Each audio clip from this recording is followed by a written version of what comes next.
Along the way, the Nalgae storm made landfall several times, leaving behind great destruction and claiming human lives.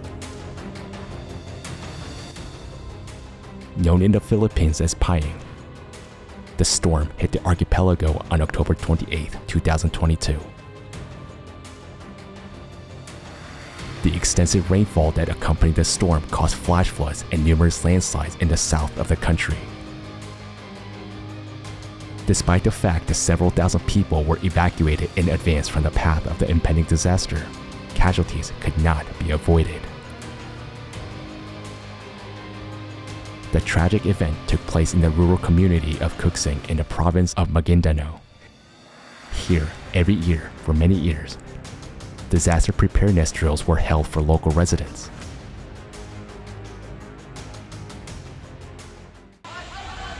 According to the villagers, this time, when the people heard the warning sounds of the bell fearing the tsunami, they ran and gathered in the church on the hill, where they were hit by a deadly stream of mud, stones, and uprooted trees. In total, about 185,000 people across the country were affected by the storm, according to the authorities. The natural disaster took the lives of more than 40 Filipinos. Dozens are missing. On October 29th, Metro Manila International Airport temporarily suspended all flights. The movement of maritime transport along the route of the hurricane was also temporarily stopped.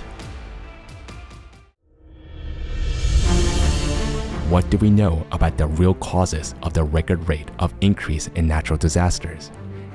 And what is the analytical forecast of events for the near future? Find out about it on November 12, 2022 at the Open International Forum Global Crisis.